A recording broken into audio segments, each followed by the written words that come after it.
Hi, everybody. I'm Dr. Brian Ardis. This is the Dr. Ardis Show, and I'm so excited and honored that you're spending some time with us today. All right. This is an incredible podcast show that we're excited to put together for you. I'm going to actually do a PowerPoint presentation and walk you through that. This is the connection between obesity and depression, which along with depression comes anxiety, suicidal ideations and thoughts, you name it, and all that goes along with it. As there are exponentially rising concerns about levels of humanity getting bigger, more overweight, more obese, the looming threat of diabetes at unparalleled levels around the world, this is a much needed podcast. So if you know anybody struggling with depression, anxiety, suicidal behavior, or ideation, I'm about to walk you through medically proven research studies confirming that there are 3 specific vitamins, one vitamin all alone, which is now published to be a predictor. The amount of this vitamin in the blood of a depressed person, it is a predictive marker for suicidal actions and behaviors. The lower this one vitamin level is in the blood, the more suicide risks, the more suicide attempts an individual is going to have. So if you know anybody dealing with depression and obesity, the two are linked directly. We are going to be exploring the connection between obesity and depression, what the medical profession speaks on behalf of these topics, what they recommend for depression and obesity, and oh my goodness, if you thought you knew all of the concerns around drugs like Ozempic and Wegovy and Zepbound, which are called GLP-1 receptor agonists, wait till we show you today what is now a published warning confirmed by medical research of these drugs. You're going to be shocked. I had no idea. I knew it caused blindness. I knew it caused thyroid cancers and breast cancers. I knew it caused paralyzed stomachs and vomiting. I had no idea the psychological published impact of GLP-1 drugs until now.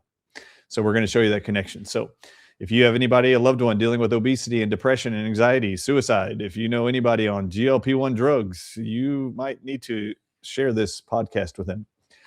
Anybody watching this and you're learning stuff that excites you, is warning to you or inspirational to you, and you want to download the PowerPoint that I'm about to walk you through, you can go to the resources tab at the Dr. Ardis Show and download this entire presentation. It is titled The Obesity and Depression Connection. So go download it for free. You have all this information. I show you all the research, and you now have it as a tool to make more powerful decisions in your life or in the life of your loved ones. All right, let's dive in. Let's get into it.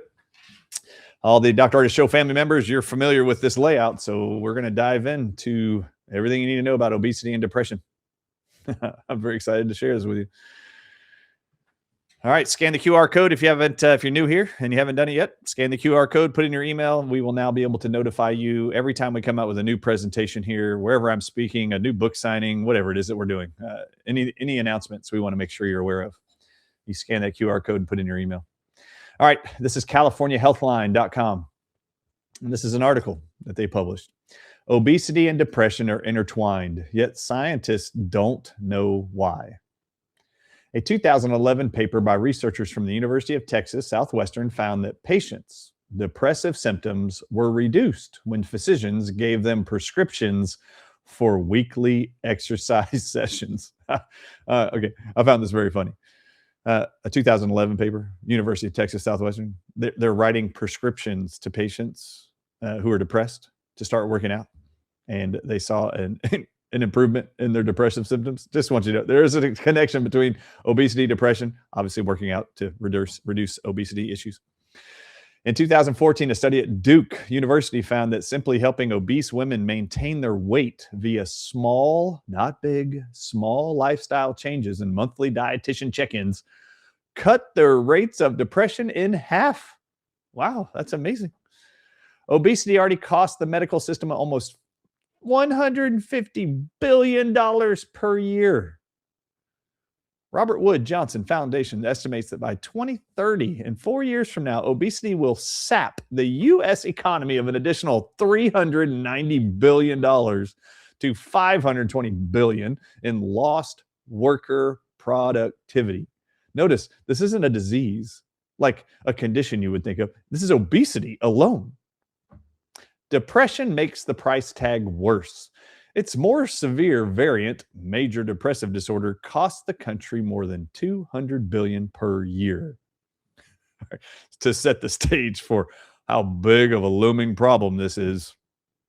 All right, this is ncoa.org, how excess weight impacts our mental and emotional health. One study found that adults with excess weight had a 55% higher risk of developing depression over their lifetime, and that people with depression had a 58% increased risk of being obese.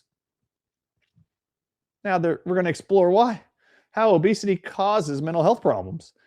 Number one, the quality of life. Men and women who carry significant extra weight often face problems related to physical and occupational functioning.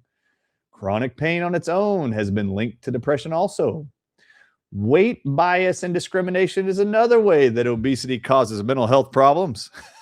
One of the biggest challenges for those struggling with weight issues is society's negative perspectives on obesity. So this would be self-shame and judgment, and then worrying about how other people perceive them or actually perceive them. So if they're discriminated against, that obviously will create mental health challenges. It's going to make you depressed, sad, angry. A poor body image is another way obesity causes mental health issues. Weight bias and poor body image tend to go hand in hand. People who struggle with excess weight may also experience anxiety over being judged for how they look. Now, before I even go any further, I just want you to know there are people that are actually prescribed antidepressants when a medical doctor simply can't find out what's wrong with somebody. I cannot tell you how many patients I had come into my practices for years who had suffered with some pain in their body, including headaches and migraines. When a medical doctor couldn't find anything wrong with them physically, they would diagnose them as depressed and then give them an antidepressant as the solution, as if numbing their reality with a drug was the best option because we don't know what's wrong with you. So being in pain, being obese, obviously will make someone depressed, but that isn't what typically is causing the problem. But obesity is linked and depression is linked, vice versa to each. Physiological issues. Research suggests that excess body fat and poor eating habits increase inflammatory markers. This heightened inflammation can lead to a higher risk of developing depression and also plays a role in immune system health. I just mentioned this in the examples of headaches. These are caused by inflammation. Pain is caused by inflammation. If somebody's living in chronic pain, do you not think they're going to be depressed? It's obvious.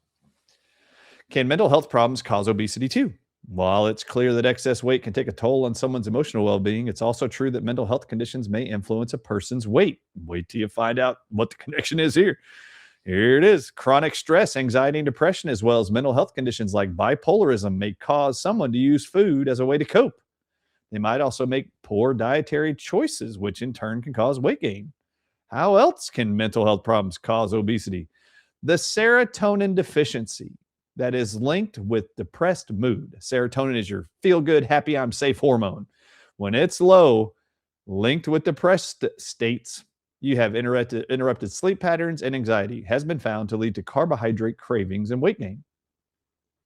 The lower the serotonin, the higher the carbohydrate intake. People who lack serotonin may self-medicate with food, they say. Adults who are depressed may lack the energy or desire to exercise or take part in other activities, leading to a sedentary lifestyle that can set the stage for weight problems. Studies over the years have revealed a complex interrelationship between obesity and mental health. Yeah, it's real complex, all right. I don't think anybody in life enjoys the inflammation, the pain, the limitations that come along with being overweight. Barriers to obesity treatment. Treatments themselves can pose obstacles. Many pharmacotherapies, drug therapies that can be effective in treating depression, so antidepressants, and other mental health disorders. The drawback is that some of them, including certain antidepressants and mood stabilizers, can cause weight gain as a side effect. Well, here at the Dr. Ardis Show, our members, our followers it is not lost on them that we share mightily the undisclosed, typically, but very well published, but not well known side effects of all drugs that are FDA approved and prescribed by medical doctors. Did you know that antidepressants, of which obesity leads to depression, depression can cause obesity? If you're depressed and they put you on an antidepressant for any reason, did you know that most of those antidepressants and mood stabilizers cause weight gain? Which, do you think it's going to make your emotional state better? Come on. On the flip side, for someone who is overweight, Traditional weight management therapy, such as following a nutritional plan or physical activity regimen, may be difficult for someone already struggling with low mood or anxiety. These are the barriers to some people who are obese. All right, this is the CDC. They have this document: Depression and Obesity in the United States, the adult household population from 2005 to 2010. This is 15 years ago. It's much worse now. Here we go. Let's dive in. At that time, 15 years ago, it's worse now. 43% of adults with depression were obese. 43% of adults with depression were obese. Adults with depression were more likely to be obese. So if you're diagnosed depressed and you just look at depressed people, the majority of them are much more obese than those who are adults without depression. In every age group, though, no matter how the CDC spins the statistics, women with depression were more likely to be obese than women without depression. The proportion of adults with obesity rose as the severity of depression symptoms increased. The more depressed you were, the more obese you got. 55% of adults who were taking antidepressant drugs but still reported moderate to severe depressive symptoms were obese. Notice it. 55. That's over half of the people who are depressed on antidepressant drugs, but still tell the doctors and the CDC, even though I'm on antidepressants, I still have moderate to severe depression, were obese. Okay, I just want everybody to listen. 55% of adults on antidepressants reported they're still depressed mightily while on the drugs, were obese. So from this report, they give you some interesting graphics, so we'll show them to you. Adults with depression were more likely to be obese than adults without depression. So here's the figure. You'll see total men and women separated. The blue are the depressed numbers, and the green are the non-depressed. So on the left, you see these are adults with depression who are more likely to be obese. And the percentage to the left of the chart is the percent of those that are obese. And you'll notice that women, it's more than the men. This is what they wanted you to see. Now, this next figure is the percentage of adults who are older than 20 and over who were obese by sex and depression severity. So you will see different colors. Dark blue is a severe depression, moderate depression, mild depression. Moderate is blue, purple, mild is green, none is light green. So if you're not depressed, that's what you see. And they're looking at percentage to the left is those of who are obese. And you will see those with the most severe depression in blue, dark blue for men and women, much higher than those who were moderately depressed. But it's 50% of women, you'll see there. It's a lot. So there is a direct connection to depression and obesity. More than one half of adults with moderate to severe depression symptoms who were also taking antidepressant medication were obese. More than one half. Among adults who took antidepressant medications, of those who were moderate or severely depressed, 55% were obese, while 38% with mild depression were obese. So the more depressed, the more obese. Adults who took antidepressant medications were more likely to be obese than those not taking antidepressants, both among adults with moderate to severe depression and adults with mild to no depression symptoms. And here's that chart. So you're going to see moderate to severe and then mild to no depression. And you will see the antidepressant group with the red arrow at the bottom. Those on antidepressant drugs were much more likely to be obese. The prescribed connection between obesity and depression. It's time to get into the pharmaco recommendations, the pharmaceutical drug recommendations for obesity.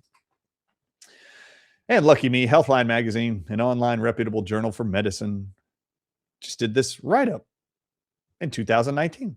Everything you need to know about antidepressants that cause you to be fat. These are called, number one, they're going to dive into and do a review of tricyclic antidepressants. And you will see the first one named there in the box, Elavil, which a lot of people know. And you will see the generic names there, but Elavil will stick with. Tricyclic antidepressants, also known as cyclic antidepressants or TCAs, may cause weight gain. These drugs include, and there's their names. TCAs were some of the very first drugs approved to treat depression. Now they're going to dive in Healthline Magazine into the second most well-known weight-gaining causing drugs for depression. These are called monoamine oxidase inhibitors. They are usually called MAOIs for short. These were the first class of antidepressants to be developed. MAOIs that cause weight gain include these: Nardil, Marplan, and Parnate. And you will see their generic names there. Now, listen, for those of you that aren't familiar with these, doctors prescribe MAOIs most often when other antidepressants don't work due to certain side effects and safety concerns. So just so y'all know, I've already reviewed tricyclics. We're now at MAOIs. Then we're going to now the third category, which is the most prescribed antidepressants, most well-known, most well-marketed antidepressants in America and worldwide. And they are called serotonin reuptake inhibitors. Long-term use of certain selective serotonin reuptake inhibitors, known as SSRIs, are the most commonly prescribed class of depression drugs. Long-term use, longer than 3 months, long-term use of the following SSRIs may cause weight gain.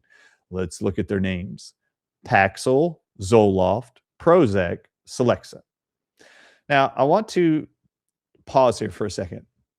Do you guys recall that Oprah Winfrey came out of retirement from daytime television a year and a half ago and decided to take the stage for a several-hour Oprah Winfrey special, just promoting a weight loss drug called GLP-1 drugs like Ozempic, Wegovy, and others?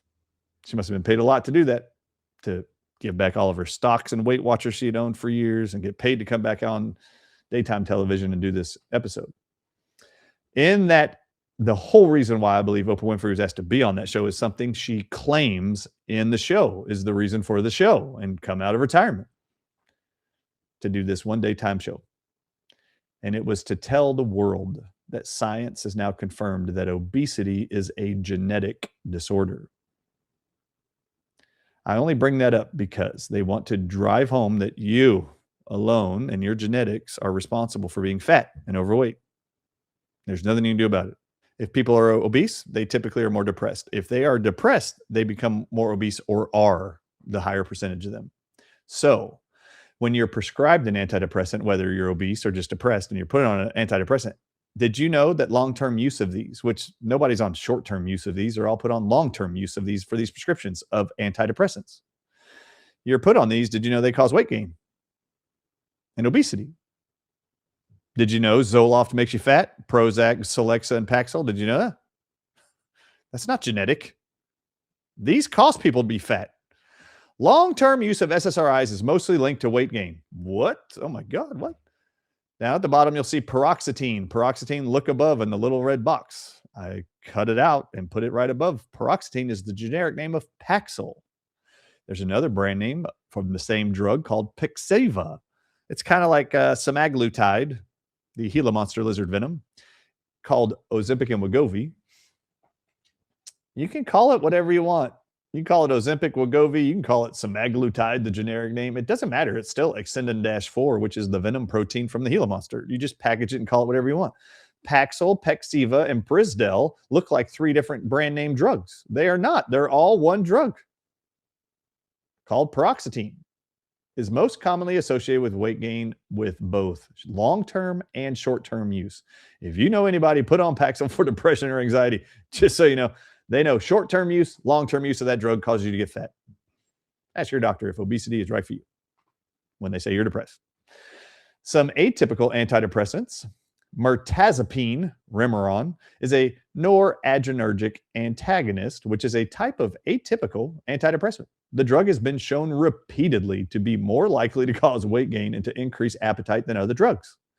Mirtazapine is less likely to make people gain weight compared with TCAs, tricyclic drugs, the antidepressants, which I showed you was the first one of these 4. Now let's dive into semaglutide. Semaglutide is a prescription medicine used for weight loss. If you look above, semaglutide is the generic name. Right below there, we highlight the brand names: Ozempic, Wegovy, Rybelsus. The drug class is GLP-1RA, receptor agonist. You'll see there. That's Ozempic. That's what it looks like. I just happened to mention. This is the black box warning by the FDA for Ozempic and Wegovy. And let's read it together. Warning. If you use Ozempic, which is a lifelong prescription, if you use this for 12 to 36 months, you're increasing the risk of thyroid C-cell tumors. In rodents, semaglutide caused thyroid C-cell tumors. Every commercial you're ever going to see, they're going to tell you, if you start seeing a lump in your throat, listen to the prescription drug medication commercials. If you notice a lump in your throat when you use Wegovy, Ozempic, call your doctor immediately. The lump in the throat is these thyroid cancer nodules. They just water it down for you in the commercial when they say, if you sense a lump in your throat, this isn't like tonsillitis. If you have a lump in your throat, you need to call your doctor right now. Yeah, because the drug causes cancer, thyroid cancer. Every form of medullary thyroid cancer within 12 to 36 months is the risk. It's an FDA black box warning. Here is a list of the serious side effects of semaglutide, known as Ozempic and Wegovy, for obesity. Okay. Unusual mood changes, thoughts about hurting yourself is a serious side effect of Ozempic and Wegovy. GLP-1 drugs. All right. People that try to kill themselves, mood changes. Okay. This whole podcast is about the connection to obesity and depression. Now, they offer a drug for obesity called Ozempic, and Ozempic is known to cause people to have unusual mood changes as a serious side effect and thoughts about hurting yourself, suicide, injury, cutting yourself, mutilation. Ask your doctor if hurting yourself is right for you. More common side effects of Ozempic and Wegovy is anxiety, depression. Remember, there's a link to depression alone to obesity. Now they're going to give you a drug for obesity, and they're going to tell you it's known to cause commonly anxiety in people that take Ozempic and Wegovy, and it causes depression. No, thanks. Did you know that? Does anybody you know taking Ozempic and using it? Do they know? That as they're losing weight, vomiting, puking because it's paralyzing their stomach, causing gastroparesis as their vision's going blurry from the venom of the drug. Have you noticed they're more depressed or anxious? Nightmares, slurred speech, that's a stroke, people, or Bell's palsy, trouble breathing. These are side effects of Ozempic and Wegovy. Not sure that helps with depression and anxiety. Zepbound, another brand name, Zepbound, Majorna. These are GLP-1 receptor agonists, just like Ozempic and Wegovy. Same thing. What is Zepbound? An FDA-approved medicine used for weight loss and weight management to help you lose weight and keep weight off. That's what it looks like. It's a little injection every week. Risk of thyroid cancer is the black box warning for Zepbound. Ask your doctor if thyroid cancer is right for you, because you're going to develop it, and that is not what the oncologists of the world tell me. Anybody that's gone on to any of these GLP-1 drugs in the last 3 years, it isn't thyroid cancer they're seeing, which is the FDA black box warning. That is not what they see within a year most often. People on Ozempic, Wegovy, those type of GLP-1 drugs, the number one cancer they see diagnosed most often within a year or two of starting that drug is breast cancer in males and females. Not the FDA warning thyroid cancer. That is not what they're seeing most often. Serious Zepbound side effects include suicidal behavior or thoughts. Thought that might be important for y'all to know. You might want to watch out for people. Zepbound has the potential to cause thyroid cancer. Did you see that? Read it aloud. Ask your doctor if cancer and suicide is right for you when they prescribe you an obesity drug. That's so popular on social media. Ozempic, Wegovy, Zepbound, Majorna. This is the FDA. There's an update on the FDA's website and an ongoing evaluation of reports of suicidal thoughts or actions in patients taking certain type of medicines approved for type 2 diabetes and obesity. Anybody want to guess what those drugs are? Oh, they're talking about GLP-1 receptor agonist. Oh, Zepbound, Majorna, Ozempic, Wegovy. Patients should not stop taking GLP-1 RAs, receptor agonists, without first consulting your healthcare professional, as stopping these medications may worsen your condition. Thanks. Okay, I'll just stop poisoning myself. But wait till my doctor tells me I can stop poisoning myself. Tell your healthcare professional if you experience new or worsening depression. This is from the FDA, everybody. Worsening depression on Ozempic and Wegovy, Majorna, Zepbound, worsening suicidal thoughts, or any unusual changes in mood or behavior, including violence. The current prescribing information for GLP-1 receptor agonist approved to treat patients with obesity or overweight contains information about the risks of suicidal thoughts and actions. I just showed you that. This information is also included in the labels of other types of weight loss medicines. Healthcare professionals should monitor for and advise patients using GLP-1 drugs to report okay, you're fat and overweight and you want a drug. They're going to give you one, and it's FDA approved. We're going to give you these shots called Ozempic, Wegovy, Majorna. They're telling the doctors that are prescribing it, the FDA is, you better advise your patients. I'm giving you Ozempic and Wegovy, Zepbound, Majorna. Report back to us new or worsening depression, suicidal thoughts, or any unusual changes in mood. I hope you guys are recognizing that it might be important that you pay attention to yourself or your loved ones who might be on these things, because it is very popular right now. And the FDA even knows this is a problem, and we're telling all the manufacturers to put it on the labels.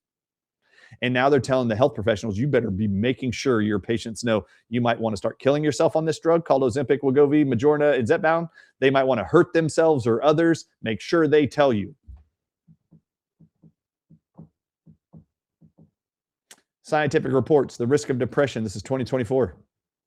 The risk of depression, anxiety, and suicidal behavior in patients with obesity on GLP-1 receptor agonist therapy. You guys have to pay attention to the stat. This is the most alarming research study I have seen in a long time. Since the Ebola trial with remdesivir, this is the most disgusting statistics I've seen in any research study since then. 53% of all people given the drug called remdesivir in human trials died. And that's more people than the infection kills on average that they were treating. And they still approved that to give it to people during COVID. Come on, man. All right. This large community-based study investigates the impact of GLP-1 receptor drugs, specifically semaglutide, which is Ozempic and Wegovy, on the risk of developing psychiatric conditions such as depression, anxiety, and suicidal behaviors in patients with obesity. Remember, people with obesity still struggle with depression more than most. Then you put them on a drug for depression, and it makes them worse, or obese, and then worse psychiatrically. From January 1st, 2015 to December 31st, 2023, this study included 162,000 people.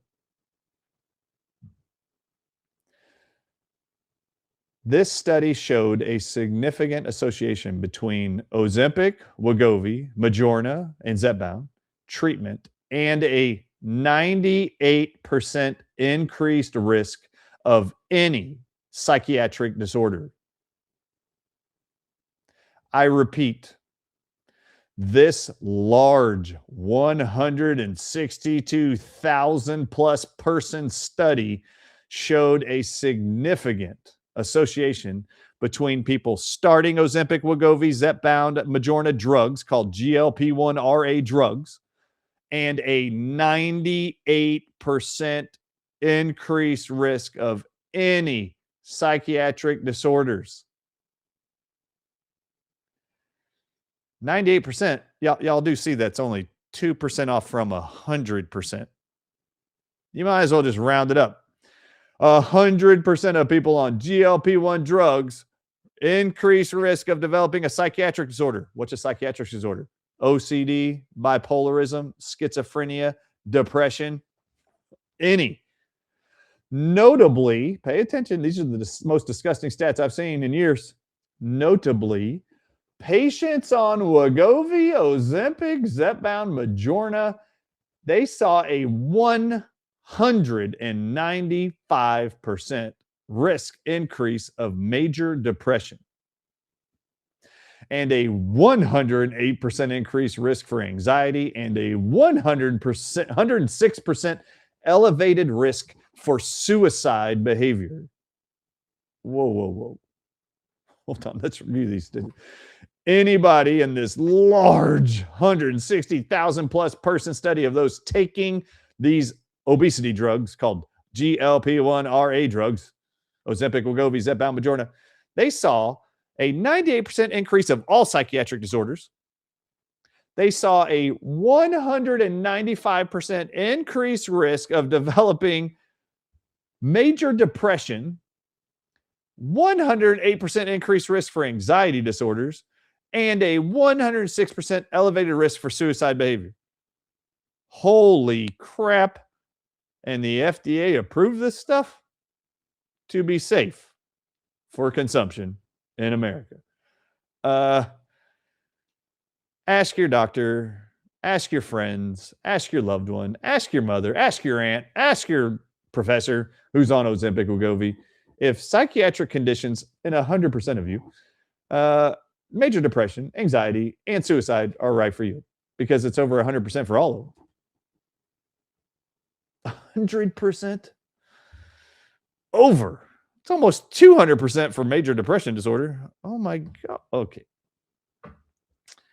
Let's dive into now the natural ways to deal with obesity and depression, which of course I get the most excited about. All right. So what would I recommend? What would Dr. Ardis say instead? All right. So let's stay away from these dangerous ass drugs that are published to cause such horrible side effects and suicidal links. Stuff gets exhausting sometimes. All right. But this is the good stuff. This is from the Neuropsychopharmacology Brain Drug Journal, 2017. And there's a substance called glucosterone, which we have Google resin extract at our website.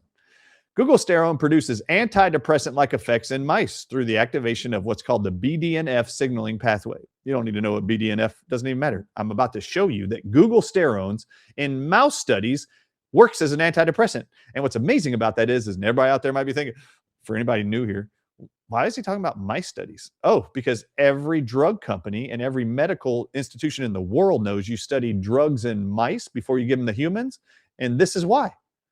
We study everything in mice first, and they publish this. Every mouse has the exact same number of genes that humans do. And they say this, I quote, "We study drugs and chemicals in mice before we give them to humans because their genetics are so identical. We know as scientists, if it happens in a mouse, it will happen in a human," end quote. So when I show you mouse studies at the Dr. Ardis Show, every drug that is now in a pharmacy in America, CVS and Walgreens, was first ever tested in a mouse to see what it does to the mouse. And then it went from that trial in mice, it then went to humans. And then it went to the FDA. Then it went to being prescribed by your medical doctor. That's how it works. Mouse, man, FDA approval, your prescription pad by your medical doctor. And then you walk to CVS and Walgreens. But it all starts with a mouse. All right, so glucosterone produces antidepressant-like effects in mice through this specific pathway. Well, let's dive in. Glucosterone was also investigated in the chronic, unpredictable stress model of depression with fluoxetine as the positive control. Does anybody know what fluoxetine is? Prozac. The tryptophan hydroxylase inhibitor and the tyrosine kinase B inhibitor were also used to explore the antidepressant-like mechanism of glucosterone, which comes from a tree in the Middle East and India. Z-glucosterone, which is just a form of glucosterone, hormone found inside of the sap of this tree. They gave 10 and 30 milligram doses. They gave glucosterone at those doses to the mice for the chronic unpredictable stress-induced increase in the immobile time in the tail suspension test, is what they called the test.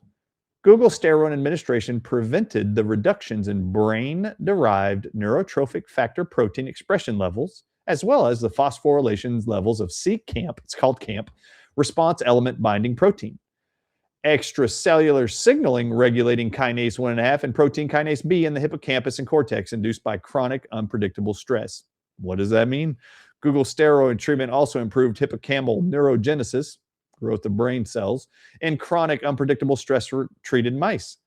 Blockade of the brain-derived neurotropic factor signal was what glucosterone did. Collectively, our results showed that glucosterone, because of those pathways I just quickly went through with you, exerts antidepressant-like effects through promoting the BDNF signaling pathway, providing a new insight into the pharmacological drug study role of glucosterone, a plant extract, in the central nervous system, and shedding light on the development of new antidepressants from glucosterones. They want to make drugs from this plant. They do it all the time, by the way. Now, here's the next study on glucosterones, the appetite regulatory effect. Remember, this is an obesity and depression and obesity connection.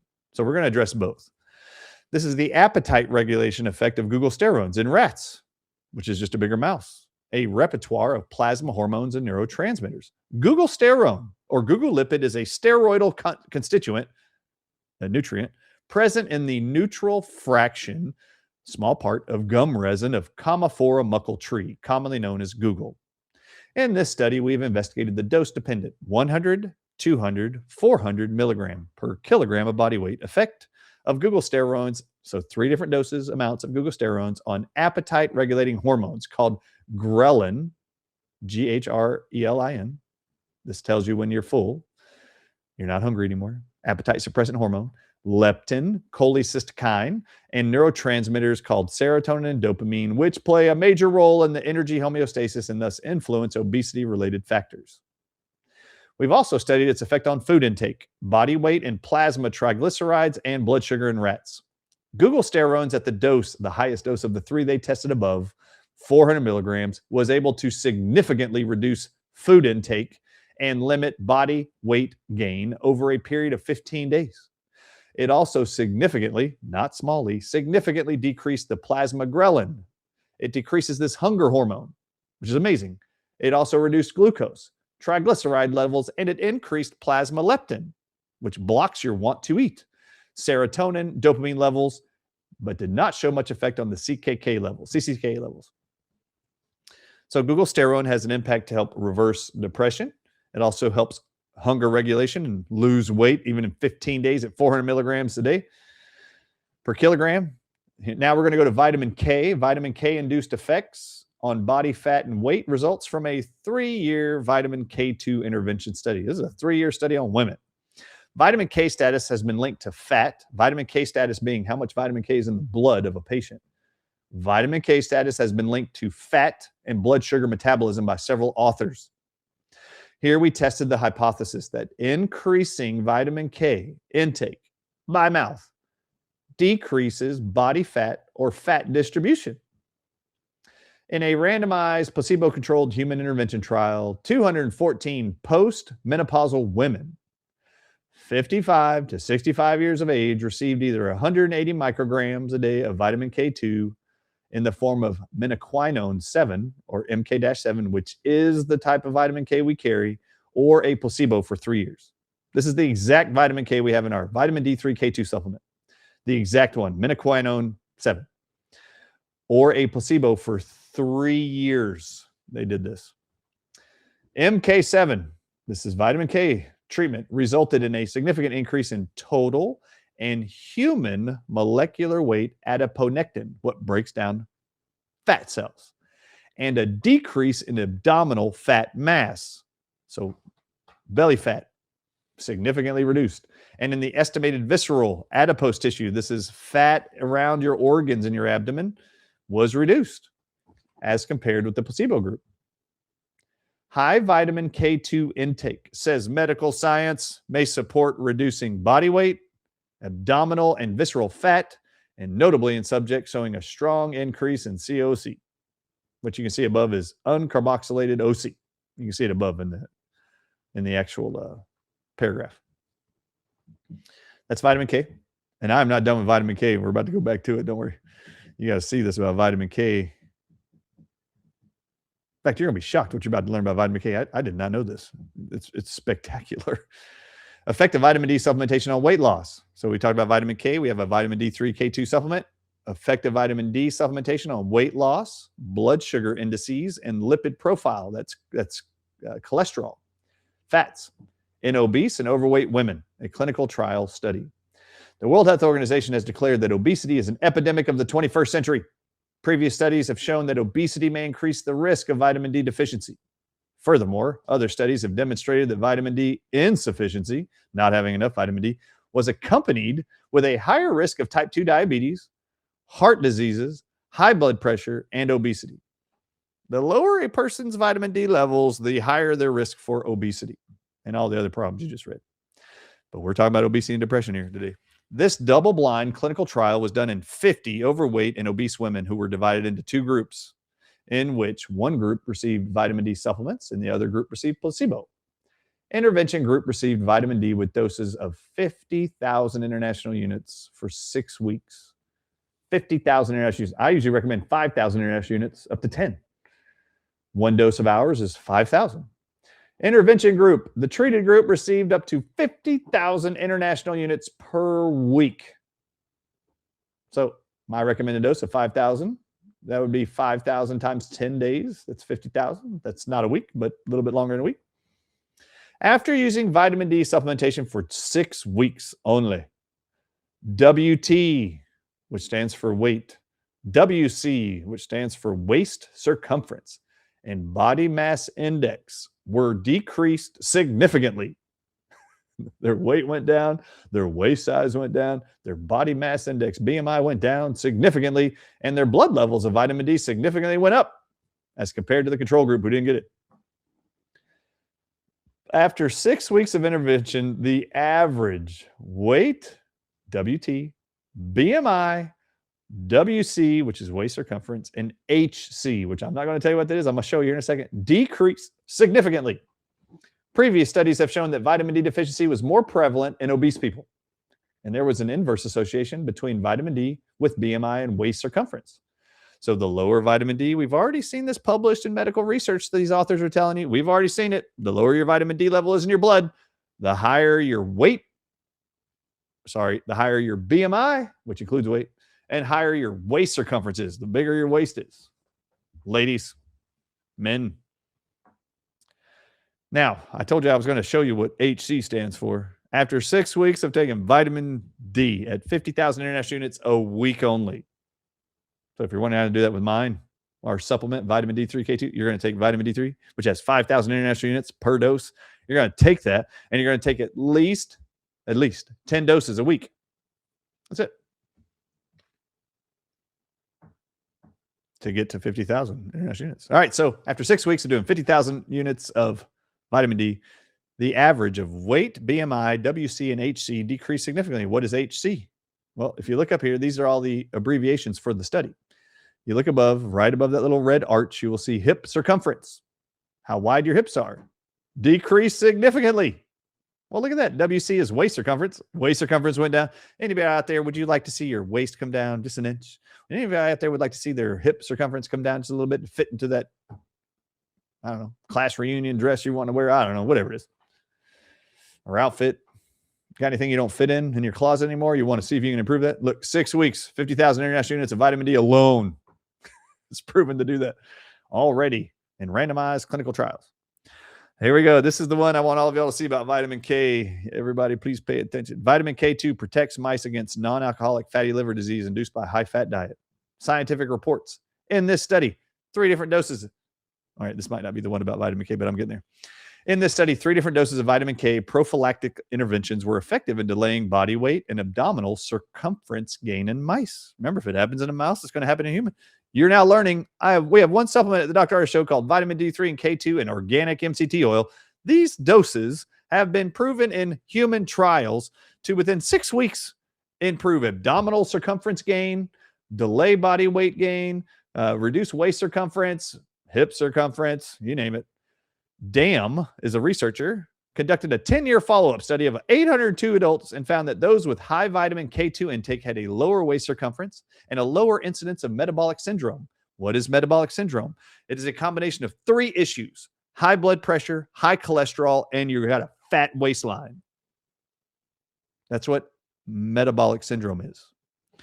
High cholesterol, high blood pressure, and a big waist. In addition, it has been reported that human blood levels of vitamin K is inversely correlated with body mass index. If you're trying to improve your BMI and it's higher than you like, you got to put vitamin K in. The more vitamin K you put in the body, the better your BMI becomes. The more vitamin K in the body, the lower your BMI goes. That's the inverse relationship. We found that mice given vitamin K2 showed significant differences in body fat content and body fat percentage. Vitamin K2 significantly inhibited the increase of body fat and body fat percentage in mice fed high-fat diets, and 0.2 milligrams intervention had the best effect. Notably, vitamin K2 regulates fat metabolism in the body without affecting the consumption or distribution of other components in the body, such as lean body mass and free body fluid. So less edema, less weight. Our results showed that NAFLD mice, those fed a specific diet, were larger and significantly obese, whereas the body size of the mice was well controlled if they just got vitamin K2 intervention, supplemented. In addition, we found that prophylactic administration of vitamin K2, giving them vitamin K2 before the diet even started, not only reduced their gross liver fat degeneration, but also effectively reduced visceral fat accumulation. Visceral fat is the fat in the abdomen. You saw lower fat reserves. Vitamin K2 has a significant protective effect on high-fat diet-induced NAFLD in mice. Vitamin K2 significantly reduced the fat content of high-fat diet-induced NAFLD mice without affecting the distribution of other body components. Now, this is the one I wanted to talk about. I thought it was the other one. It's not. I knew it right when I got to the meat of the research study. Everybody on earth, please, if you love anybody, if you have reverence for humanity, respect for other lives, and you believe there are people that are super depressed, suicidal, struggling with suicidal thoughts, behaviors, actions, violence, mood changes, please pay attention to the study for the love of God and all men and women and children, teenagers. At the Healing for the Ages conference in 2022, we had a Teen Ages presentation by the teenagers of all the docs. And what they presented in 2024 was an alarming disclosure in 2024 that the highest percentage of an age group, the highest growing number of individuals that are now contemplating suicide or taking action to kill themselves in 2024, and it's still accurate today in 2026, the highest exponentially growing risk factor of individuals by age who are taking actions to kill themselves or wanting to kill themselves is the ages of 4 to 11 years old in America. 4-year-old children to 11. And they walked the audiences through the research. So please, if you know anybody struggling, wanting to live, or mildly depressed, they have got to know about this article. Okay, vitamin K2 improves anxiety and depression, but not cognition, not the way the brain works, like to calculate and remember and recall, but improves anxiety and depression. In rats with metabolic syndrome, a role of blood glucose. Male rats were divided into 4 groups: a control group on a regular rat chow food, a metabolic syndrome group, which I just highlighted what that means, a high-fat, high-fructose diet, and a control group treated with vitamin K2, and an MS group treated with vitamin K2, MS being metabolic syndrome. The rats from the metabolic syndrome group had elevated blood sugar. They had anxiety, depression, and memory deficit. Vitamin K2 normalized their blood sugar and reduced anxiety and depression, but did not improve memory. It might be that the anxiolytic, anxiety-reducing effect of vitamin K2 in this setting is at least partly due to its effect on blood sugar, while the antidepressant effect is blood sugar independent. So they're just saying, because it had such a dramatic impact on blood sugar, maybe if other researchers do the work, maybe they'll find there's a direct correlation between anxiety levels and glucose, because if the impact is improving glucose, then maybe that's how it's working, to have an antidepressant effect. The present study demonstrated that vitamin K2 prevented the development of anxiety and depression. This is where you got to pay attention. There's an association between vitamin K and suicide attempts in patients with depression. And this is a controlled case study, a case control study. This was a retrospective cross-sectional study involving 146 cases with a history of suicidal attempts and 149 subjects without a lifetime history of suicidal attempts. The levels of thyroid hormones, their lipid profile, which are fats, cholesterol included, inflammatory cytokines, and vitamins in their blood were measured. Subjects who had suicidal attempts presented with a significant decrease in FT4, thyroid hormone, TC, total cholesterol, vitamin D, and vitamin K, but saw increases in their CRP levels, C-reactive protein levels.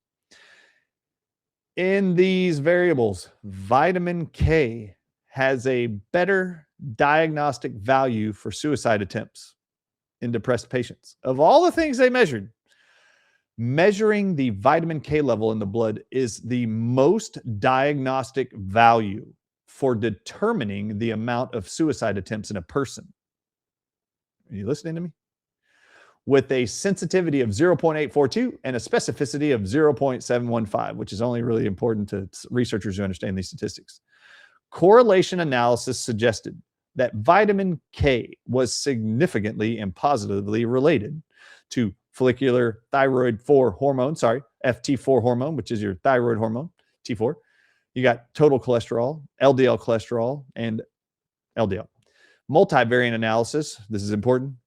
Multiple studies of researchers show that blood levels of vitamin K predicts suicide attempts in depressed patients.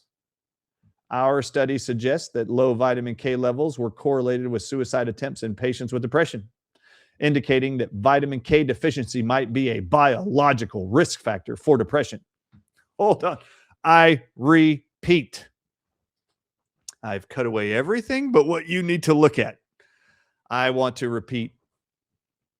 I'm Dr. Brian Ardis. I repeat, blood levels of vitamin K predicts suicidal attempts in depressed patients. I repeat, low vitamin K levels were correlated with suicidal attempts in patients with depression, indicating that vitamin K deficiency might be a biological risk factor for depression. Anybody out there know any psychotherapist, behavioral analyst, psychologist, psychiatrist who are seeing people battling depression, anxiety, and suicidal thoughts? Do any of them know the vitamin K connection? Read the first statement on the screen from medical researchers. Serum, meaning blood, vitamin K level predicts suicidal attempts in depression patients. I repeat, blood levels of vitamin K predicts suicidal attempts in depression patients. If you take a blood sample of a patient who is depressed, the level of vitamin K will tell you how many times they will try to kill themselves. The lower the vitamin K level, the more times they'll try to kill themselves. Are you listening to me? Low vitamin K levels were correlated with suicide attempts in patients with depression.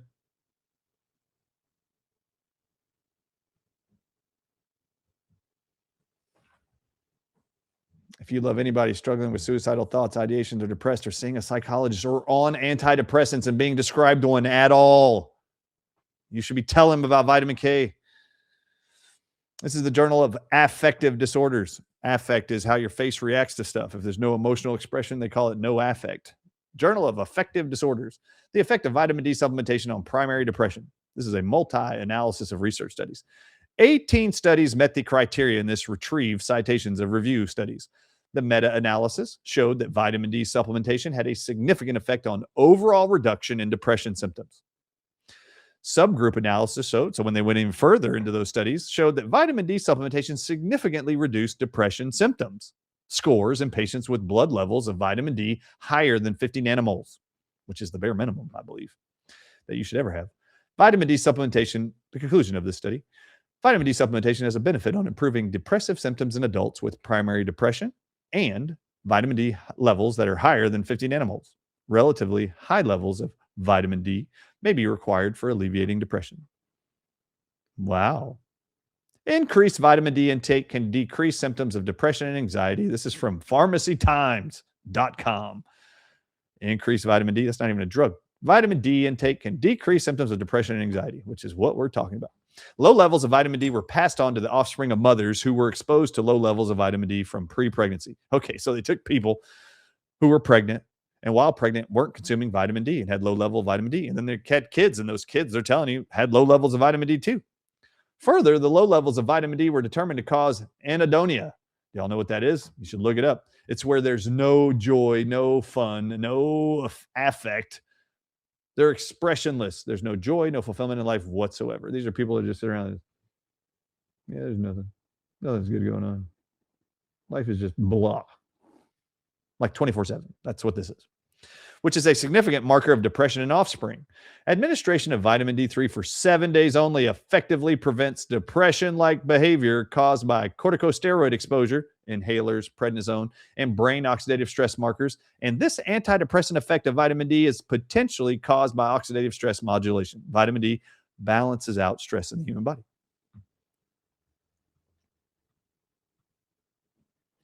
Now we're going to dive into another vitamin. It's called vitamin B9. It has another term called folate. So we've talked about glucosterones from a tree, its impact on weight, obesity, and hunger, and elevating the mood. We've now dove into vitamin K and vitamin D and its impact on weight and depression, and it's linked to suicidal behavior, both of them. Any vitamin D levels that are low and K levels that are low, you see higher rates of suicide, higher rates of depression, and obesity for both. So vitamin K, vitamin D, and glucosterones. Now we're at vitamin B9, one singular B9 vitamin. Low B9 or folate intake and blood levels of B9 are associated with higher body mass index, being fatter and overweight, and abdominal fat accumulation. Well, if you don't want belly fat, you need to be taking more B9. In this study, we showed that low levels of vitamin B9 concentrations and low folate intakes, not supplementing B9, are associated with greater BMI, higher body fat accumulation, and greater waist circumference, independent of their overall diet quality. It didn't matter if they ate all vegan. It didn't matter if they ate all McDonald's meals every day, just ate Pop-Tarts and Krispy Kreme donuts. It didn't matter. If we gave them vitamin B9 supplements and they took it, their waist circumferences were lower, their weight was lower, you name it. Their body fat accumulation was lower. Altogether, our findings support that the hypothesis that higher folate intake, higher amounts of vitamin B9 could be a protective factor against obesity. Only a few studies have shown that folate blood levels is lower in people with obesity and overweight. So they've seen this in just a few studies, actually, who have paid to look. Is there a connection to B9 levels and obesity? And the few studies that have done it have found there's a correlation. And it's independent of folate intake. It's just how much is in their blood. How much does their body hold on to? The association observed in this study could be explained in two ways. Firstly, low blood levels of folate may be an outcome of obesity. They're saying maybe fat people just have low levels of vitamin B9. Secondly, the second observation might be that low blood levels of folate may be causing obesity through altered patterns other than epigenetic modifications involved. For instance, in lipid metabolism and fat metabolism, our finding that subjects with BMIs higher than 25 had lower levels of vitamin B9 independent of taking supplements of vitamin B9, the hypothesis of the researcher De Silva that obesity may be an independent factor that alters folate redistribution by increasing the cellular uptake of dietary folate. So maybe, as De Silva said, maybe they're just fat and their fat cells, because they have more of them, are taking up more B9. And maybe that's why there's less in their blood work. But what these people discovered was this suggests that low folate status may cause only abdominal fat accumulation. Okay, well, how many people in America have fat accumulation in their belly? Most of them. These results are in line with the findings of Bird, another researcher, and of Thalalik, another researcher. The mechanism linking folate deficiency, vitamin B9, low intake, low in the blood, and abdominal fat. Abdominal fat accumulation could include systemic oxidative stress, blood sugar metabolism, and DNA methylation, which is a process in the liver. The study of Piathalik showed that women with low blood levels of vitamin B9 had lower peripheral blood mononuclear cells, L1 methylation, which was related to higher waist circumference, so larger waist, higher BMI, and more body fat percentage, the lower their B9 level was in the blood.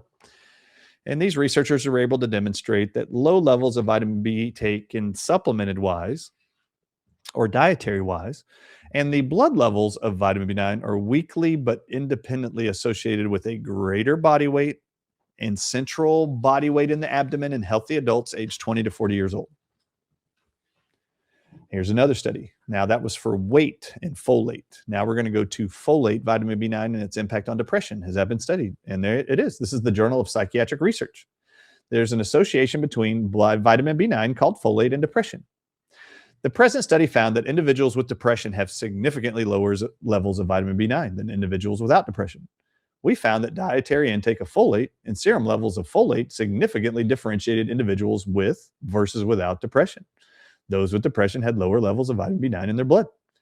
All populations, including geriatric, adult, perinatal, child, and adolescent, had significantly lower levels of folate than in their non-depressed counterparts for all those age groups. It didn't matter if you were young or old. It didn't matter.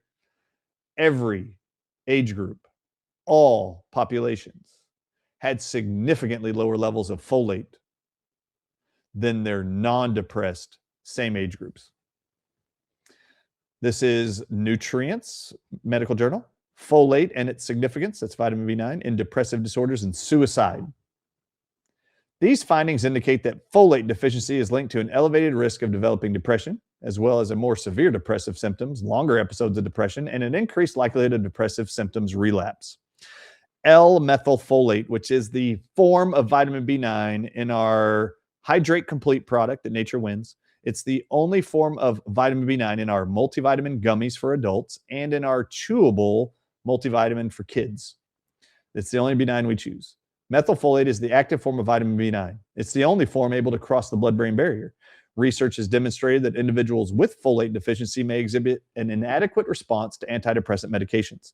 If someone is put on antidepressant drugs that we showed you earlier today, if we put you on Paxil, if we put you on Prozac, Zoloft, Celexa, you name it, if we put you on that and you have low levels of B9 in your blood, you do not respond to the antidepressant drugs as well, which can contribute to the characterization of their condition as treatment-resistant depression. So if the medical doctor writes a prescription for you, you get worse, you become more suicidal, the antidepressant drug doesn't work for you or your loved one, and your medical doctor never looked at your B9 levels, the B9 levels have already been confirmed in medical research studies that the level of B9 in the blood directly impacts how well a patient reacts to antidepressant prescriptions. But if you only give them an antidepressant prescription, don't look at the blood, the medical profession will actually label the individual as treatment resistant. Both folic acid, which is folate, vitamin B9, and L-methylfolate, the form of B9 they're looking at here, have demonstrated efficacy in individuals with depression. In a randomized clinical trial conducted by Reynolds and his team, a singular therapy with methylfolate showed comparable effectiveness to a standard antidepressant in the treatment of mild to moderate depression. Did you catch that?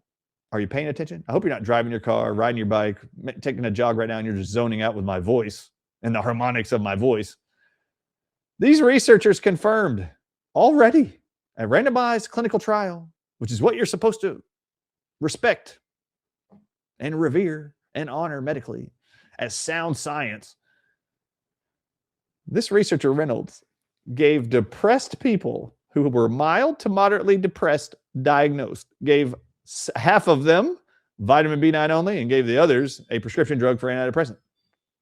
And vitamin B9 did better. It was comparably effective. So it had the same outcome as the drug without the side effects. The study included 19 patients treated with folate, methylfolate, vitamin B9, and 20 patients treated with amitriptyline, which is called Elavil, the brand name, for a duration of 6 weeks. The response rates, check this out. They say it was comparable. It wasn't. Watch this. Watch. Pay attention. The response rates to either vitamin B9 therapy or the prescription drug Elavil, the response rates were 42% improvement for vitamin B9 called methylfolate, and they saw a 35% increase response rate to the prescription FDA-approved drug called amitriptyline, otherwise known as Elavil. Okay, look at those rates, people. Vitamin B9 by itself for depressed patients, they saw an improvement in all depressed symptoms in 42% of all people given just vitamin B9. And that compared to the prescription drug called an antidepressant that makes billions of dollars a year for Big Pharma and the FDA, it only had a 35% improvement in those patients that took it for 6 weeks. So I'd like to ask you at home, which one would you prefer if you're depressed? Would you rather something that had a 35% success rate or 42% success rate with no side effects? That would be vitamin B9. Check it out. I'm not even making it up. What's the next statement?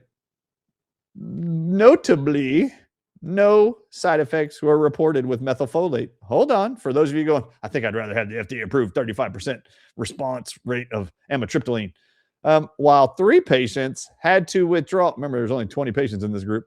3 of them had to withdraw from the study due to unacceptable side effects from amitriptyline.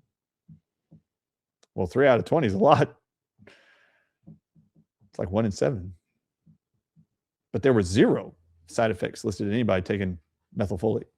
24 patients diagnosed with depression disorder and exhibiting red blood cell folate deficiency were enrolled in this study, this separate study. The patients received 15 milligrams per day of vitamin B9 as an addition to their ongoing antidepressant treatment. The trial lasted for a period from 3 to 6 months. Patients who received vitamin B9 as an additional therapy experienced significantly greater improvements compared to those who were given a placebo. I don't know how to drive this home anymore. If you're depressed, vitamin K, vitamin D, vitamin B9, you all need to be on. Individuals who are at risk of future suicide have been found to have low levels of vitamin B9 in both their blood and in their red blood cells. In a recent study conducted in South Korea, a significant association was discovered between blood levels of vitamin B9 and both fatal and non-fatal suicide attempts during the follow-up period. The study reported an area under the curve value of 0.77, indicating a moderate predictive ability. So now you've seen 2 medical research groups who have had peer review of other peers who do similar research, confirming their findings are accurate. Your claims are on point. Vitamin K levels in the blood is a predictor of the number of suicide attempts in a person. The lower the vitamin K, the higher amounts of suicide attempts they're going to actually do. That is proven in research. This research study on vitamin B9 is saying again, this study is indicating a moderate predictive ability for suicide attempts with vitamin B9 levels, folate, in their blood or red blood cells of people who are depressed. This is Google resin at the Dr. Ardis Show, with the Google sterones as the primary ingredient inside the capsules. Anybody with depression, anxiety, suicidal behavior, overweight, obesity, you should be taking at least 2 capsules of these every day. The preventative dose is 1 a day. If you just want to stay healthy and have healthy cholesterol levels, healthy heart, healthy mind, just 1 a day. But if you're trying to treat something, I would recommend 2 a day, every day, forever. Or until you reach your goal, waist circumference, you name it, and then go down to 1 a day and keep it there. This is vitamin D3K2. You see there the levels. It's 5,000 international units of vitamin D in a dose. Vitamin K2 at 50 micrograms. Exactly what you saw inside of the research study. In organic MCT oil. Now, the vitamin B9 folate, for those of you who are very familiar with my site and our products, we do not have a vitamin B9 alone, standalone product. It is a primary product in our new Hydrate Complete. You'll see the list here. I have a red box around all the ingredients that are B vitamins, but I'm going to highlight one, vitamin B9. And you'll see its name, its form is methylfolate, which you saw in the research studies is the only one that crosses the blood-brain barrier. And so we want to make sure you have the highest quality ingredients in your products. You have the vitamins at the right dose that create efficacy and change. I drink 2 packets of this every single day. I will be very soon doing a presentation. People think this is just for athletes. I created it just because of the impact of the loss of these minerals all in this product are to replace what you lose in every drop of sweat.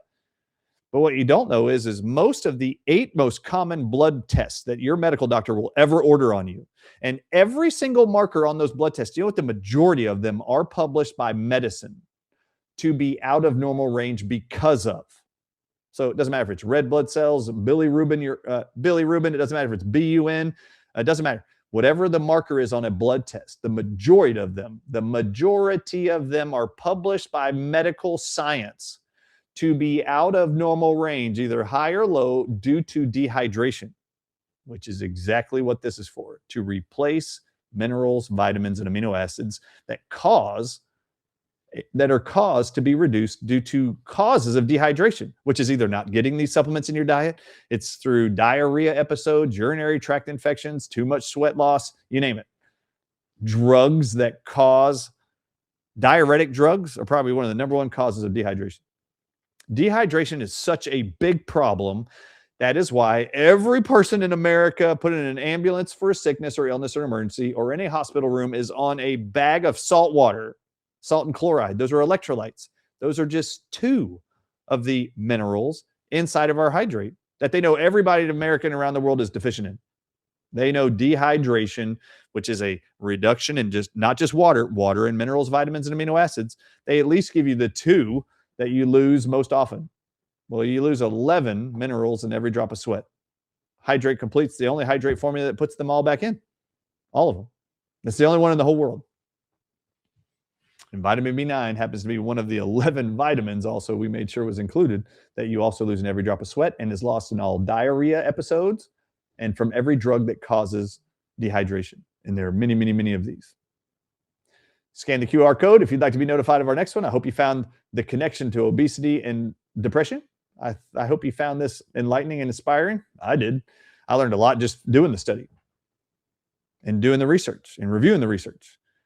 This is our book. Scan the code. If you don't have it, make sure you get the book, the Amazon bestseller book for over a year now, Moving Beyond the COVID-19 Lies, Restoring Health and Hope for Humanity.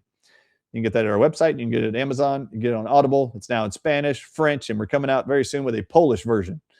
All right, everybody. I am Dr. Brian Ardis. That is all I have for you today. This is the connection to obesity and depression. I'm Dr. Ardis. God bless you. We love you, and we'll see you next time on the Dr. Ardis Show. Thanks for watching this week's episode. Visit thedrardisshow.com/follow for my official social media channels and free healing resources. Beware of fraud accounts. Neither I nor my company will ever ask you for money, crypto, or personal information through your social media or DMs. Like this video and share with a friend. And if you're not already, subscribe and follow along so you don't miss any updates from me, the only real Dr. Brian Ardis. And remember, nature always wins.